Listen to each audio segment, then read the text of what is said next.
Welcome back to SEC Media Days 2026. We are on Radio Row. It is Ryan Lavoie and Jack Myrick here with Sports Call Auburn. We are pleased to be joined by Chris Doering of the SEC Network today on the program. Chris, the time is greatly appreciated. How are you doing today? I'm doing great. It is always a pleasure to be back with you guys. You guys are one of the stations that I look forward to being with, and I feel like we've done this every year for a while now here at Media Days. We have indeed, and so we know you well enough to know that being a Florida guy and having Media Days in Tampa, a little something extra special. What does it mean to you to see the state of Florida taking a bigger and bigger role and imprint into the SEC? Yeah, it's one, I love the conference's initiative to take Media Days on the road, to go to different parts of the SEC footprint. We've done a number of years in Atlanta, Nashville, Dallas a few years ago.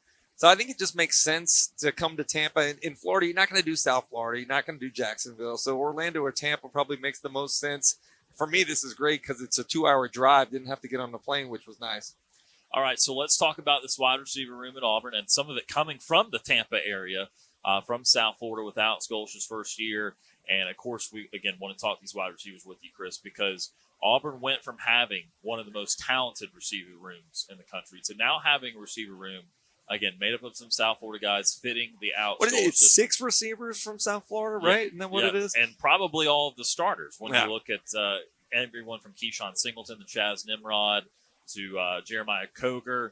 I mean, these guys, I want to hear from you because the outside perception is going to be obviously talent taking a drop-off, but we don't often talk about the fit of the wide receiver room. So tell me about the fit of these wide receivers. I'm glad you mentioned fit because I think, not to pivot from your question, but this coaching cycle, 6 teams with new coaches in the SEC this year, I think the fit amongst all of them is perfect. And I know there was a lot of people that thought Auburn may end up with John Summerall, but I think getting Alex Golesh was the perfect fit for where Auburn is and what the fan base values, the physicality, the toughness.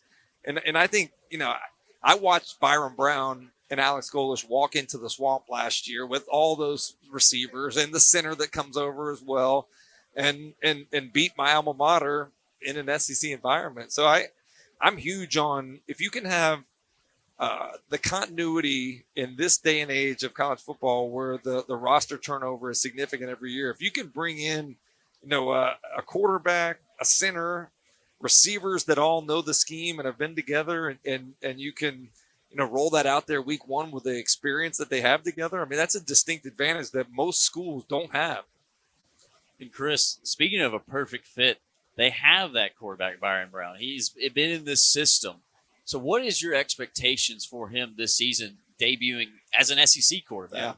Yeah, we talked a lot about 3,000, 1,000. There's not a whole lot of quarterbacks that have thrown for 3,000 yards and rushed for 1,000 yards in the same season. Byrum Brown's on that list with Vince Young and a number of other Heisman winners. I watched him with a roster at South Florida that was not as good as Florida's. He basically willed his team to victory with the fourth quarter performance that he had there. Not only throwing the football, but running it, finishing runs with a physicality and toughness that you can tell it matters to him. And so I think that's the leadership that I like, is the leadership by example, guys that'll go out there and lay their bodies on the line. And I think Byrum Brown is set to have another big year like that. And I wouldn't be surprised. Like I'd put a few bucks on his Heisman candidacy. It's probably pretty long odds, but you put up 3,000, 1,000 in the SEC, and you can win. Find a way to win 8 or 9 games. You're certainly going to be in that conversation. You talked about the fit with Alex Golesh, and obviously this program has been turning over head coaches a lot lately, and has not had a winning season since 2020, the last year of Gus Malzahn. But you also factor in this transfer portal, and we talk about Byrum Brown. We talk about all these guys getting to Auburn and the quick roster turnover you can have.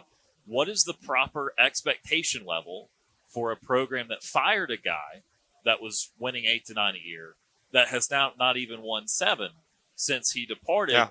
And what does the timeline look like for something like that? It's a little bit of the be careful what you wish for thing. We saw that at Nebraska. Remember, after Tom Osborne, Frank Solich takes over, they're winning 10 games every year but not winning championships. They fired him, and next thing you know, they're down this wandering path that they still haven't recovered from. I think, in the landscape of today's college football, all it takes is the right coach and the right quarterback. look no further than Indiana. Heading into last year, they were the losingest program in the history of college football, and they win a national championship, an unlikely national championship, because they found the right coach in Kurt Cignetti and the right quarterback in Fernando Mendoza. And so I think, you could very well say that this is a very similar situation at Auburn.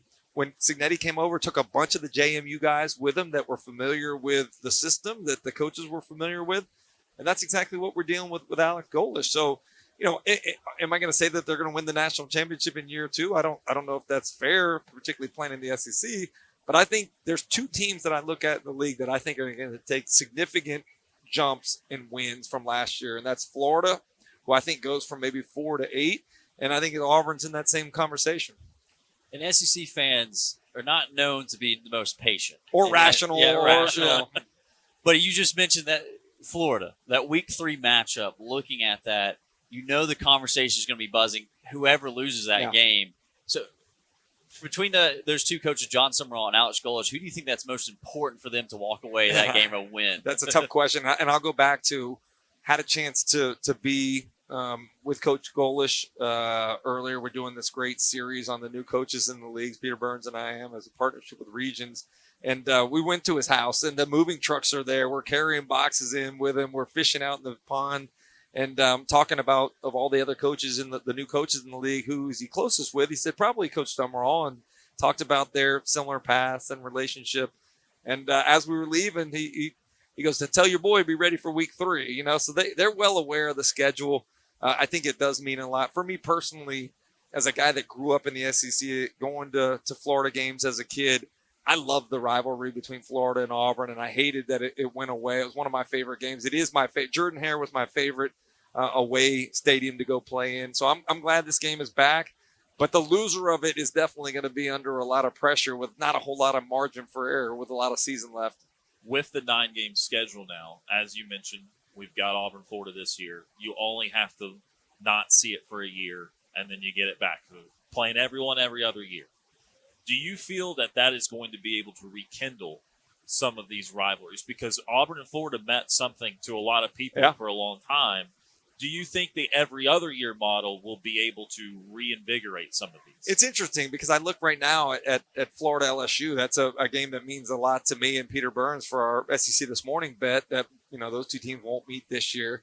But I do think familiarity breeds contempt, and having, maybe not every year for every team, but every other year will breed a little bit more rivalry. This year, Florida has Oklahoma coming to town, which will be kind of cool. So I do think in the SEC with 16 teams, you want to be able to play at every stadium and have every team come back and return that trip. So I think they're doing the best of the dynamic that exists, but I do miss the years of, at Florida. I think you look at rivals, Florida State's a big one. Georgia's a big one. Tennessee's a big one.